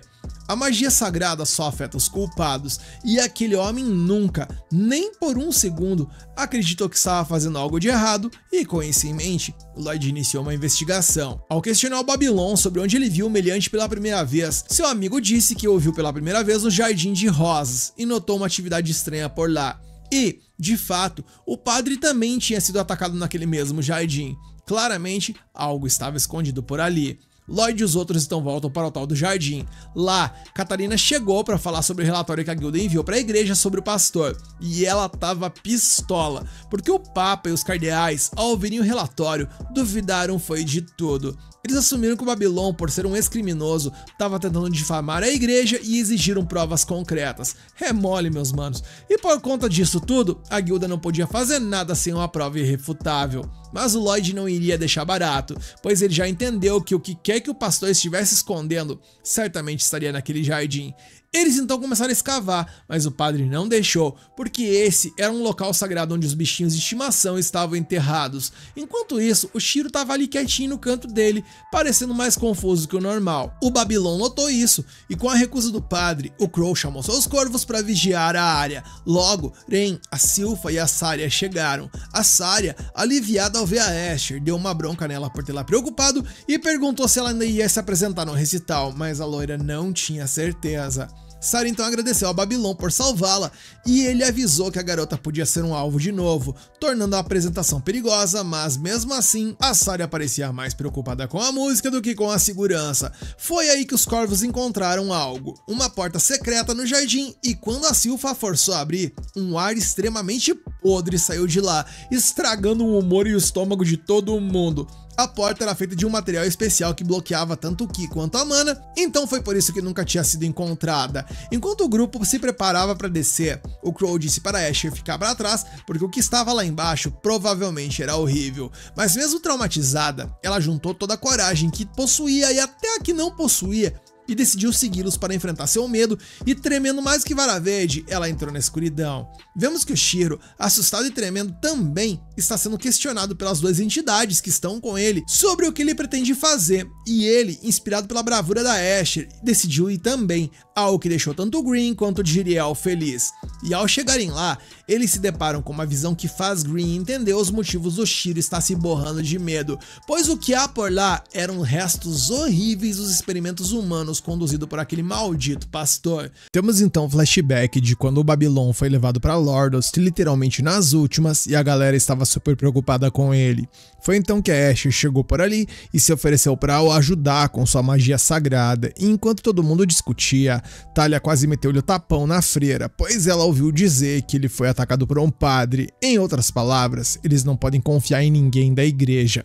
Enquanto Talia sai, Asher, mesmo impactada com as palavras, não recua e vai até Babylon, iniciando a sua cantoria e, como sabemos muito bem, ela simplesmente fez isso por 3 dias. Voltamos então ao momento onde paramos no episódio anterior, com a galera entrando naquele laboratório medonho que deixou todo mundo com o estômago revirado com o que viram. Jiriel mencionou que era uma verdadeira blasfêmia o que eles estavam presenciando, e quando Galileia perguntou a Silpha sobre o que era tudo aquilo, a empregada mencionou que eles deveriam ser monstros. Porém, o carequinha tem certeza de que humanos também foram envolvidos nesse rolê satânico, e por esse laboratório ficar debaixo do salão da igreja onde a Asher cantava, fez sentido o padre mencionar que odiava a canção dela. Rey então notou que um gol que estava por ali era muito semelhante ao que eles enfrentaram nos esgotos, e enquanto Silpha se questionava sobre o que significava isso, Lloyd lhes explica que na real isso se chama síntese e que esse laboratório está mais para algo alquímico do que relacionado com feitiçaria de fato, ao mencionar que o pastor estava realizando sínteses em organismos vivos para infundir os mortos com espectros. E vemos então que parte dos documentos de pesquisa acabaram nas mãos do Lloyd, indicando claramente que elas eram quimeras, e essa brincadeira com a vida deixou todo mundo enfurecido por ali, exceto por um pequeno maníaco, e eu estou falando obviamente do desmiolado do Lloyd. Ele estava simplesmente doidão para aprender algo novo e até começou a admirar o trabalho do cara, mas a Silpha e os outros planejavam destruir o laboratório. No entanto, a Silpha decidiu informar o segundo príncipe primeiro sobre tudo isso, e então de repente um monstro atacou e o Crow interceptou o golpe. Era uma lâmina, e enquanto os outros pensavam que era apenas um monstro, o Lloyd talvez soubesse que não era bem assim e pediu pro Crow não matá-la.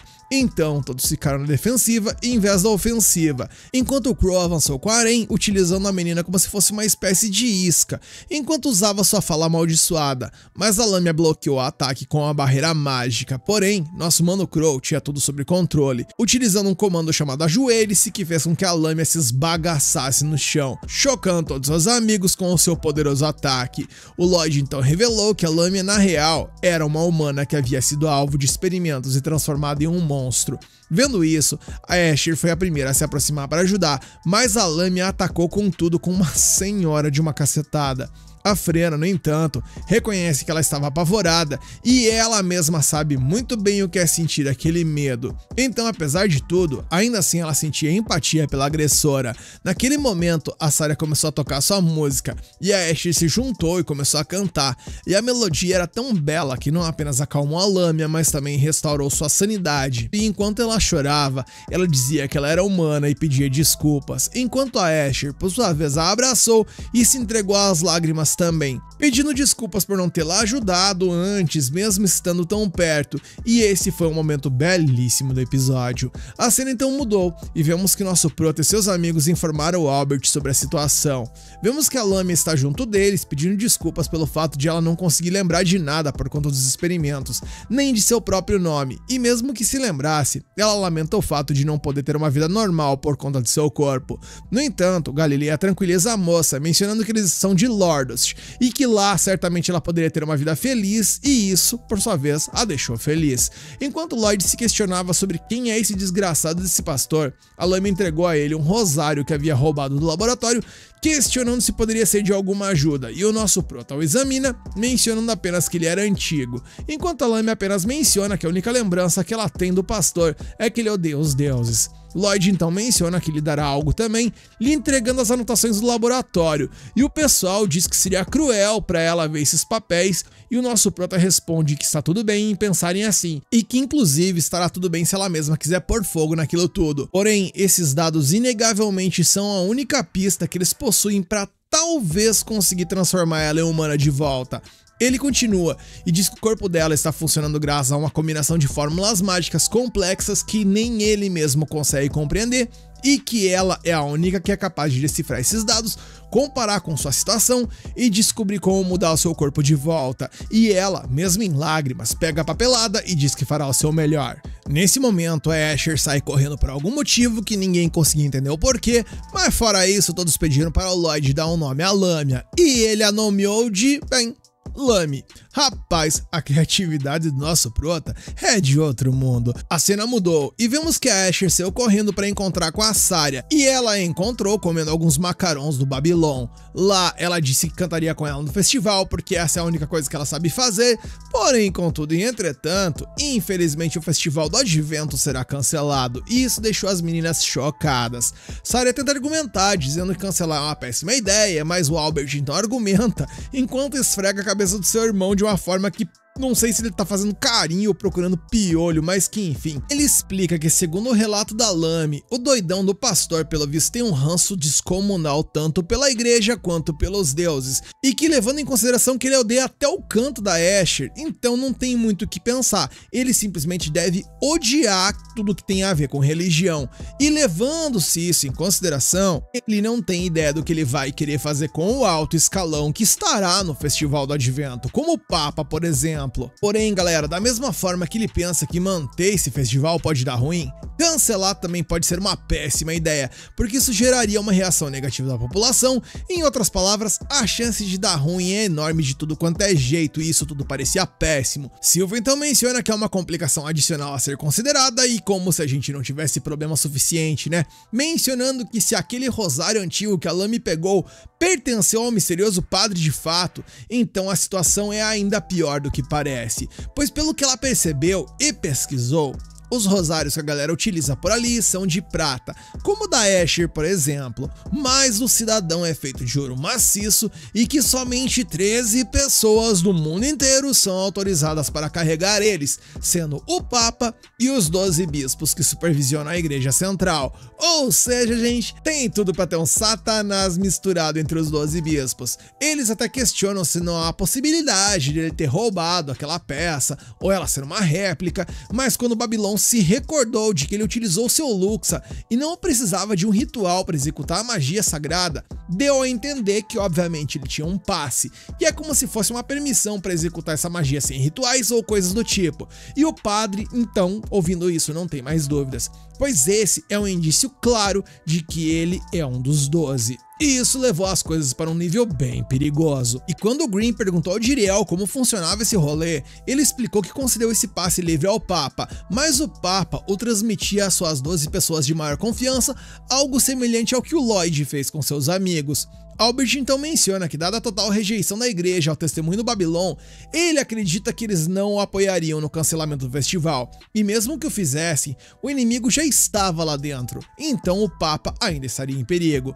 A Silva então sugeriu separar o Papa dos outros cardeais, inventando alguma razão ou desculpa, e o Albert então concordou e arquitetou o plano como um todo. A cena mudou e vemos que uma freira está correndo com uma carta, enquanto outra freira, chamada Anastácia, a pediu para parar e questionou que carta era aquela. A menina mencionou que era uma mensagem do príncipe Albert e que era para ser lida apenas pelo Papa, mas ela, dando um total de zero importância para isso, resolveu abrir e ler, e demonstrando surpresa e incredulidade, apenas caminhou com a carta em silêncio e obviamente levou para quem, gente? Sim, pro pastor filho de Satanás, que está em outro de seus laboratórios podres. Anastácia relata ao cidadão o teor da carta, que menciona que o príncipe quer inspecionar as instalações da igreja com o Papa e os bispos em grupos separados. O Mefistófeles ali mencionou que provavelmente isso aconteceu por conta da lâmina artificial, e eles reconhecem que provavelmente o laboratório deles por lá foi de vala. No entanto, ela menciona que, pelo teor da carta,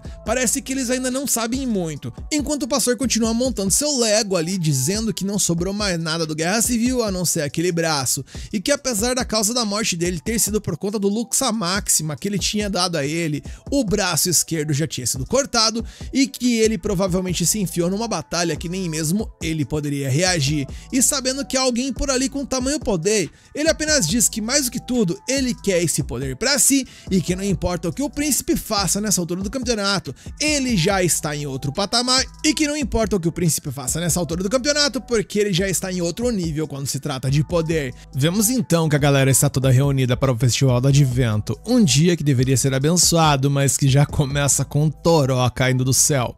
O Papa Gitanni até brinca que a culpa é dele por ele ser um homem da chuva. A Sylphia então anuncia que por causa disso o desfile externo foi cancelado e explica o plano. Para a segurança de todo mundo, os bispos serão separados e cada um terá uma escolta pessoal do grupo dela. O bispo Gamo até desconfia e pergunta por que raios eles vão se separar do Papa, mas o Gitanni joga o migué dizendo ali que foi ideia do jovem Albert para protegê-los melhor de qualquer maluco que guarde rancor da igreja. Mas a tal, que tá ali no cantinho, não é boba nem nada, apenas pensa que a verdade é que há um monstro disfarçado de humano entre eles. Ignorando a tensão, a Sylphia garante que eles darão conta do recado e pede para cada um seguir o seu guia. E aí a gente vê então o Bispo Bartz. O cara é todo esquentado e já sai gritando que não gosta do plano e que se algum idiota tentar atacá-lo, ele vai encher de porrada e mandar pra Deus.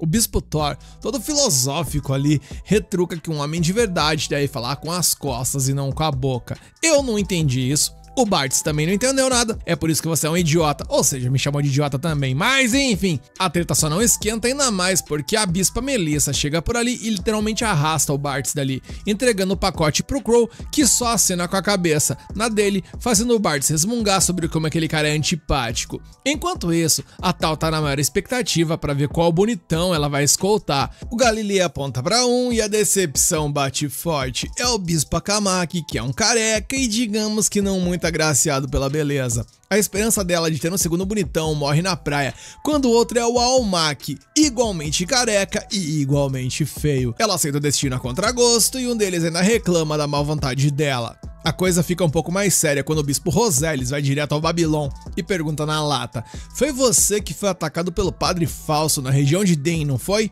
O Thor, ouvindo a provocação, já parte pra cima ali, acusando de terem insultado eles e tal. E o Roselles pede pro Thor relaxar e pergunta se ele já tem alguma pista do criminoso. E pra quebrar o gelo ou talvez causar um pouco mais de confusão, a Talia aparece por ali com uma garrafa na mão, oferecendo um gole de ânimo pros sacerdotes, por assim dizer. Ela até oferece para o Bispo Clow, que fica todo tímido e sem reação. A atitude dela irrita um dos bispos carecas que tá por ali, que grita chamando de idiota e questionando se ela se considera mesmo uma escolta, fazendo o Galilei se desculpar pela amiga. A cena então corta para o palácio, onde o Albert e seu pai, o rei Charles, aguardam a chegada do Papa.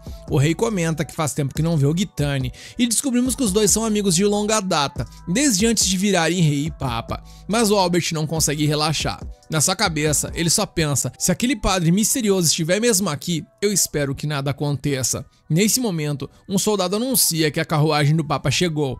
O Charles e o Gitanni se encontram e começam a jogar a conversa fora, até que o Albert, agoniado pela situação, pede para eles entrarem. A gente então vê um flashback rápido dele mostrando um cartaz de procurado para o rei e perguntando se ele tem alguma pista. E o rei responde que não, que isso é impossível, mas que não podem cancelar o festival. A investigação vai ter que esperar. Ele diz que se algo acontecer, conto com você.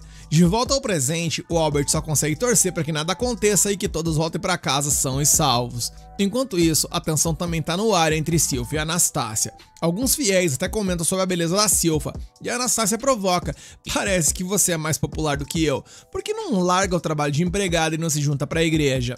A Sylphia dá um sorriso amarelo, mas por dentro o pensamento é um só: se você for o padre misterioso ou uma cúmplice, esse é o pior cenário possível. Ela sabe que a Anastácia é esperta e assessora do Papa, então só resta rezar para que ela não seja uma inimiga.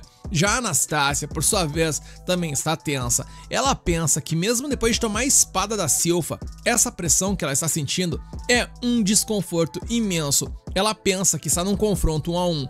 Graças à posição dos cavaleiros, mal ela consegue se mover.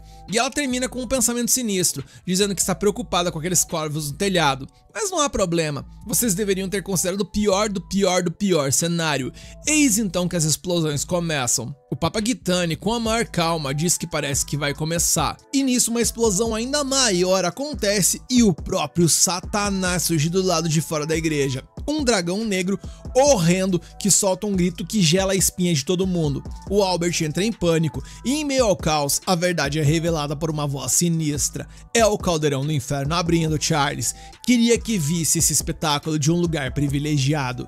É nesse momento que a gente descobre a verdade que explode a nossa cabeça. O Bispo Gitani é aquele padre diabólico. Temos então um flashback dele sendo escolhido para ser o próximo Papa. Durante um ritual com uma luz sagrada que deveria purificá-lo, ele é bombardeado pela energia, mas nada acontece. Os outros bispos ficam maravilhados, achando que ele não tem um pingo de mal no coração. Mas o pensamento do Gitani foi outro. Foi nesse momento que ele teve a certeza. Esse turbilhão sombrio que nasceu em mim, isso supera a definição de mal dada pelo próprio Deus. Não importa qual seja o raio de luz, ele nunca será capaz de iluminar a minha determinação. Não há limites para esse abismo. O cara é basicamente o puro suco do caos, não adianta. De volta ao presente, enquanto o inferno tá rolando lá fora, o Gitani com a maior calma do mundo vira pro Charles e diz: lá fora está ficando mais barulhento, não é? Na verdade, eu planejava liberar quimeras do porão dessa igreja também, mas o jovem Albert destruiu a instalação pra mim. Mas não é problema, tá de boa. Nossa disputa logo se tornará uma grande onda que irá engolir esse reino, que será destruído. A cena muda e, paralelo a isso, vemos que os monstros estão surgindo pela cidade e atacando os civis. O Albert, desesperado, pensa: seu desgraçado, aquilo que eu deveria proteger era o que eu deveria destruir na real. Enquanto o caos estava rolando solto lá fora, o Gitani continua com sua palestra de vilão para o Albert. O mesmo vale para você. A lei desse país é baseada nos ensinamentos de Deus. Não cobiçar, não roubar. Esses ensinamentos óbvios são um erro. Não há problema em você fazer essas coisas. Você pode matar, pode roubar, só que você precisa ser puro com relação a isso. Mas aí uma luz divina corta o papo furado dele e uma voz imponente ecoa chamando pelo nome. E vemos que é o arcanjo Jiriel. O Gitani, nem um pouco intimidado, responde: é a primeira vez que eu ouço essa voz. Mesmo depois de tudo isso, seu chefe, Deus, não vai descer à terra. Eu esperava que se eu tocasse o terror por aqui, talvez ele viesse. O anjo, ignorando a provocação, pergunta: o que foi que te mudou, cara? Dependendo de sua resposta, eu vou te julgar. O Albert vê uma chance e pensa: é um mensageiro divino que tá por ali, gente. Cacetada. Se eu tiver com ele, talvez eu possa deter esse inimigo. Mas nesse momento, uma mão diabólica sai das costas do Gitani e prende tanto o Albert quanto o Rei Charles, enquanto o vilão diz que nem tem o dever de responder. O Charles, capturado, olha para o Gitani e tem um momento de clareza. Quando vi aquele sorriso, lembrei-me de você quando era jovem. Ou talvez, se seu filho estivesse vivo, ele teria aquele rosto. Foi a partir daquele momento que você mudou? O Gitani responde friamente: é isso que vai querer como suas últimas palavras? E com isso, ele esmaga o rei, e gritos de desespero ecoam, enquanto o rei, em seus últimos suspiros por ali, pede ao anjo para que salve o Albert e seus filhos. O Albert, por sua vez, grita para o anjo salvar seu pai, mas o Gitani apenas debocha: fiquem de boa, gelem o sangue, porque eu vou mandar todo mundo de vala para o reino celestial. E é nesse momento que a gente ouve um estalar de dedos. O Jiriel solta a bomba. Ele está aqui na Terra sem permissão do Reino Celestial e a pessoa que estalou os dedos é o novo patrão dele por aqui. E quem vocês acham que é? Numa caminhada lenta e dramática surge ele, o nosso querido prota, o Lloyd. E Gitani, ao ver ele, se lembra do encontro no jardim que eles tiveram e percebe a enorme besteira que fez. Ele pensa: mandar você de vala completará meu abismo. Um ser tão poderoso, acompanhado por um anjo. O que mais eu poderia chamá-lo senão de próprio Deus? Mas o Lloyd, com a maior tranquilidade do mundo, corrige: eu sou apenas um príncipe, mané. E ainda sou o 7º príncipe, ou seja, tô no final da fila. E com aquele estalar de dedos, a gente viu que o Lloyd transportou todo mundo em segurança para o castelo de Salom 1. Lá, o Albert e o Rei Charles, que sobreviveu, alertam suas tropas de que o Papa é o real inimigo e mandam todos protegerem o povo. De volta à igreja, o Gitani encara o Lloyd e fica chocado, mencionando que agora ele entende um pouco mais, porém um pouco menos. Para ocultar sua mana, ele queima uma quantidade absurda de mana sem qualquer propósito. Você é bom em esconder isso, assim como eu. O Grimoire então cola por ali e avisa o Lloyd que a Ashe e a Sarah estão bem. Lloyd diz então que entendeu e pede para que eles vão ajudar a cidade, porque há mais quimeras do que ele imaginava. Provavelmente ele não vai conseguir se afastar dali por enquanto. E o Jiriel, querendo acertar as contas, pede para lutar, mas o Lloyd o corta na hora, dizendo que ele não vai poder vencê-lo. O Grimoire por dentro surta. Cacete, ele tá nesse nível. Temos então mais um flashback rapidinho, onde vemos o Green perguntando por que eles não se teleportam direto para o padre, e o Lloyd explica que só encontrou ele uma vez e que o cara estava escondendo seu poder, assim como ele. Agora, o Green entende, o inimigo pode ser do nível de um demônio. Ele se recusa a deixar o Lloyd sozinho, gritando que ele vai fazer alguma loucura. O Lloyd jura juradinha ali que não vai fazer, e o Green, a contragosto, confia e sai com o Jiriel. Sozinhos, o Gitani Gitane invoca a Excalibur profana, mas nesse momento o Lloyd libera uma energia absurda e explode simplesmente tudo ao seu redor, causando um impacto gigantesco no próprio Gitane. Ele lança um feitiço chamado Onda de Chamas Intensas. O Gitane consegue se defender, mas o Lloyd aparece atrás dele se teletransportando e mete uma senhora de uma joelhada no seu rosto, esbagaçando com o nariz do rapaz. E nesse momento a trocação basicamente era o Lloyd batendo e o Gitane apanhando, com o Lloyd usando a respiração da Tal para espancá-la ainda mais. Para finalizar, ele invoca a magia às 7 divinas, fazendo um monte de espadas empalarem o Gitane, deixando tanto o Green quanto o Jiriel, que observavam de longe, assustados com o que viram. O Lloyd, no topo de tudo aquilo, olha para o vilão que tá por ali esbagaçado e diz: Gitane, meu querido Gitane, há tanta coisa que eu quero conversar contigo, meu querido, mas antes disso, eu preciso te dizer: se aprontou. Vemos nesse momento que a situação na capital real está um verdadeiro caos, onde os cidadãos tentam desesperadamente fugir de uma horda de mortos-vivos. Galilei entra em ação para salvar os que foram atacados, e a Talia, que está junto com ele, pergunta ao seu colega se esse é o pior cenário possível. Porém, ele responde que na real está tudo sob controle, pois tudo já estava nos cálculos do Lloyd. Temos então um flashback, e a gente vê que por já ter uma ideia da conspiração, nosso prota pediu para Ash e para Saria o deixarem participar do recital. No início, todo mundo ficou surpreso, sem entender o motivo, e o Albert até disse que eles estavam no meio de um plano para proteger o Papa, mas o Lloyd respondeu todo tranquilo, que não haveria nenhum tumulto, então não precisavam se preocupar. Além disso, ele não poderia ajudar muito na escolta, porque ele era fracote, e como o argumento fazia sentido, o segundo príncipe concordou, achando que deixar o moleque na igreja talvez fosse o mais seguro. Quando a galera vazou dali, o Green, todo curioso, perguntou por que o Lloyd tomou essa decisão. Ele então revelou que acha que o próprio Papa é o cérebro por trás de tudo, e isso deixou todo mundo embasbacado. O Jiriel inclusive perguntou em que ele se baseava, e a resposta foi: no meu instinto de detetive. E com uma resposta tão profunda quanto um pires não iria servir, nosso prota foi mais longe e explicou que para começo de conversa, a pessoa tem que ter tempo para fazer tanta pesquisa, e essa ociosidade se encaixava com o Papa. Além disso, é necessário ter grana para tal. E bem, isso também coloca o Papa em uma posição muito suspeita, portanto, ele era o candidato mais óbvio nesse caso. Por isso, o Lloyd decidiu esperar ali até a grande festa do advento. E agora, no presente, tudo está acontecendo exatamente como ele previu, e a missão deles era simples, ou seja, proteger a cidade. No alto, testemunhando a magia das 7 divindades atravessar o Gitane, tanto o Green quanto o Jiriel observam em choque o poder do nosso prota. O inimigo, ainda vivo, se pergunta como ele tem a audácia de dizer que é apenas um mero príncipe. Nisso, ele cria uma chuva de luz para contra-atacar, deixando o Green preocupado. Mesmo assim, ele não esquece da missão e ordena que o Jiriel vá derrotar as quimeras e volte rápido. O loiro pergunta se o mestre, sendo tão forte, precisa da ajuda deles, e o Green diz que sim, pois percebeu que o Lloyd tá putaço. Depois de tudo que aconteceu bem na frente dele, o humor do Lloyd já era. O cara causou uma confusão dessas no território dele e com certeza ele vai pagar aí com juros por isso. Enquanto isso, o Papa admite que não se importa mais com o Jiriel ou com o pai do Lloyd. A luz dele se transforma então, transformando-se em um símbolo para eliminar o sétimo príncipe. Ao derrotar um deus como Lloyd, o abismo dentro dele seria completo. E ouvindo isso, o jovem príncipe não dá a mínima, dando apenas um sorriso sinistro e convida o oponente a atacar. A cena corta para o Babylon, que está correndo com 2 clérigos. Ao vir um corvo fazendo o Rudo Jureg 3 vezes, ele saca na hora que o mandante é o Papa. Aren, que está por perto, acha que essa ação é péssima, mas felizmente o sétimo príncipe já havia previsto isso. Ela pensa que ainda precisa ficar de olho nos outros clérigos, pois eles podem ser cúmplices.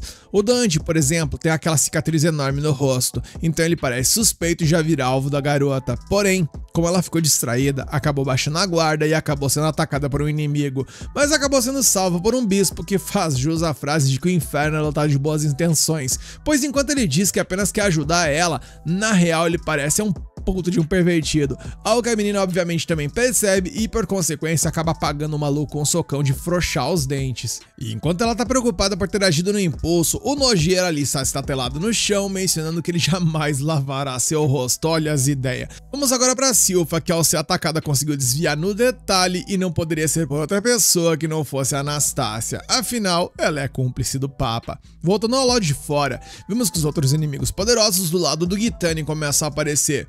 Um deles tem uma quantidade de mana tão absurda que deixa o grupo do Galileu apavorado, pois ele é no mínimo de rank A. Ele se apresenta como Grimoire, o tomo proibido, e isso deixa a Thalia chocada sem acreditar que isso é verdade. Os outros dois clérigos conhecem a história do demônio lendário que causou um caos em Salon e acha que o selo foi quebrado. Mas o mais confuso é que a galera do Lloyd ali pensava que eles já tinham um Grimoire no time. E o impostor ainda age como se fosse original, dizendo que veio se vingar do país, que ousou selá-lo e tal. A cena então muda e no grupo do Crow, ele e o clérigo irritado estão atraindo os monstros para outro lugar.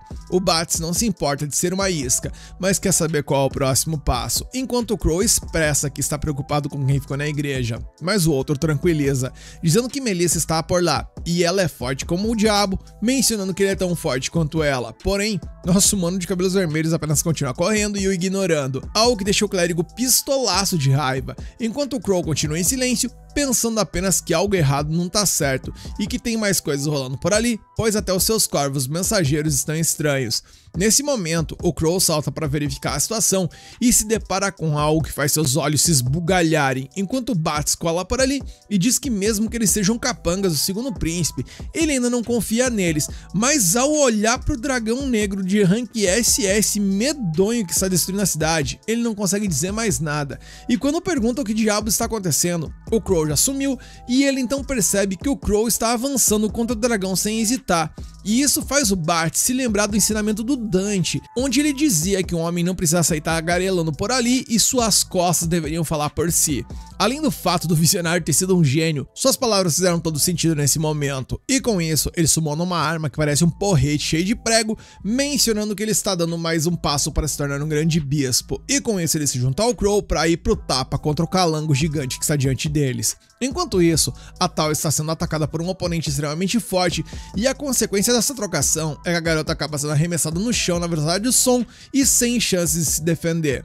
A inimigo se senta em cima dela, saboreando a vitória, e diz que seu punho da flor despencante capota o uno do adversário com um golpe só. Os dois clérigos que assistem a cena tremem de medo. Eles viram a Tal atacar continuamente, mas o inimigo bloqueou tudo com seus 6 braços. Eles gritam, perguntando se a cabeça de bolinha está bem, mas o inimigo os aconselha a aceitar a situação, pois seu golpe foi impiedoso e vendo que os gêmeos são um incômodo, ele decide acabar com eles também. Porém, nesse momento, contrariando todas as expectativas, a Tal simplesmente se levanta, deixando todos chocados. O inimigo pergunta por que ela ainda está viva e só então percebe que um de seus braços foi arrancado. Acontece que no último segundo, a Tal conseguiu absorver o dano da queda com o braço, usando ali como se fosse um travesseiro. O oponente ri e acha que seria melhor ela ficar quieta e refletir sobre a vida. Porém, a Tal diz que não pode fazer isso, pois ela percebeu que a arte marcial lendária que está sendo utilizada pelo inimigo é o punho da flor despencante. E esse é um estilo imaginário que desapareceu em uma única geração sem outros discípulos, mencionando que ela acha que o Etéreo de Chakra, o fundador desse estilo, está dentro dessa quimera. A demônia então surta e diz que seu estilo foi aperfeiçoado depois de ter ganho esse corpo de quimera, pois agora possui, além de tudo, um reflexo incrível graças aos seus 6 olhos que nenhum humano possui, além dos 6 braços que podem causar muito estrago em batalha. A Tal pergunta por que ele quis se tornar mais forte e vender sua alma, lembrando nesse momento que ela teve que treinar todos os dias até chorar. Tudo isso para ser popular, e a oponente acha esse motivo ridículo. Tal então questiona se o que ela fez com seu próprio rosto também é um motivo ridículo, e isso deixa a demônio em silêncio. A Tal solta o cabelo para lutar a sério, dizendo que o oponente é apenas um fugitivo da vida humana. Ela reconhece que a filosofia dele pertence à escola dos 100 punhos floridos, o que deixa Chakra ainda mais furioso. Temos um flashback que mostra o Chakra perdendo uma luta e levando um sermão de um velhote, que dizia para ele que se ele falhasse 100 vezes, ele deveria tentar mais 1 milhão de vezes, e que uma única derrota não deveria ser capaz de desanimá-lo, e esse velho era um mestre do estilo dos 100 punhos floridos. O demônio filosofa que fez a escolha mais lógica, pois se tornar uma quimera representa se tornar mais forte, e uma fedelha que nem viveu 2 décadas jamais seria capaz de entender isso. Nesse momento, a Tal prepara-se para o ataque com uma intensidade colossal, enquanto a versão quimera do Chakra mentaliza que ela está sendo estúpida em querer atacar de forma direta novamente. Porém, meus amigos, em um fucking piscar de olhos, a Tal avançou na demônia com muita sede ao pote, mas antes do golpe temos um flashback, onde o Chakra, em desespero pelo término de seu clã por conta de ninguém querer herdar o estilo, resolve se jogar de um penhasco, e além de burro, ele ainda é azarado, pois quase virou guisado lá embaixo e ainda assim permaneceu vivo por mais um tempo, portando apenas uma vontade, mandar alguém de vala com um único golpe. Nisso Gitane surgiu por ali, fazendo a proposta indecente, dizendo que tudo de bom acontecerá com ele, se ele aceitar o seguir e tal, e o Mano Chakra aceitou o acordo. Voltamos então ao presente e vemos que a Tal não ironicamente afundou a sola na fuça do desprovido de beleza, fazendo com que os olhos dele saltassem pra fora ali, tipo umas bolas de árvore de Natal, e com uma rajada de golpe simplesmente brutal, ela manda o Chakra conferir se o céu tem pão ou não. Os careca, depois de bombardear as cuecas de tanto medo, agora comemoram aliviados que a cabeça de bolinha salvou o rabo deles. Eles pensaram em mencionar que ela teve uma batalha fácil e tal, mas a real é que a Tal persistiu para um caralho, tanto que como consequência vemos que a vitória só foi possível porque toda vez que o Satanás a segurava, ela arrancava um braço dela. Se vocês acham que o que aconteceu é impressionante, pra mim, o que realmente impressiona é que o Chakra, mesmo tendo virado estopa, ainda estava vivo, perguntando o que ela achou de sua técnica. Os dois clérigos iriam purificá-lo, mas a Tal os impede. Ela se senta e admite que os movimentos dele eram incríveis e que ela perdeu. Mesmo agora, os 5 braços arrancados ainda a atacavam sem parar, fazendo o sangue jorrar. No final, ele não desistiu, então merece reconhecimento. E ouvindo essas palavras, a alma lá dentro se comove e chora, pois tudo que o Chakra quer é o que no fundo todo mundo quer, seja eu com esse recap pedindo seu like e sua inscrição, seja você que está assistindo e pensando na sua waifu ou no seu presentinho de Deus. Todo mundo só quer ser reconhecido e aprovado, e satisfeito com o que recebeu, seu corpo se desfez do nada. Vamos agora para a Talia, que está com dificuldades contra o demônio, pois a habilidade dela não funciona contra eles, visto que eles têm uma capacidade de regeneração absurda. Galileia pede para os dois clérigos recuarem para proteger a igreja, enquanto a amiga deve utilizar sua magia sagrada para suporte. Ouvindo isso, o inimigo ri com desdém, achando que os truques baratos deles não funcionariam contra o poderoso Grimoire. A Talia, irritada, o chama de impostor. Mas o nosso mano Galileia pensa que talvez esse ali seja o original, e o pequeno demônio que eles possuem ao lado deles talvez seja o falso.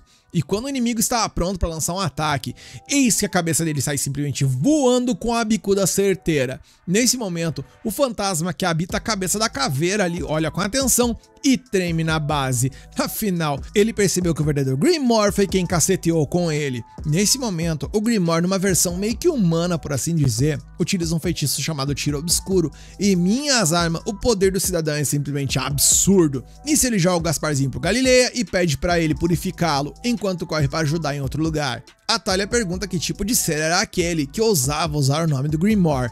Ele admite que em vida era um mago especializado em magia antiga e um grande fã do demônio lendário. Ouvindo isso, ela o purifica sem mais delongas, percebendo que eles acabaram de ver era o Grimoire de verdade. E nisso, o episódio acaba e cacetada, que episódio poderoso foi esse, hein, gente? Você gostou e quer ver mais? Então deixa aqui nos comentários que vocês querem a próxima parte, senta e dá um like no hype pra fortalecer esse vídeo e se inscreve e ativa o sininho para não perder as próximas partes.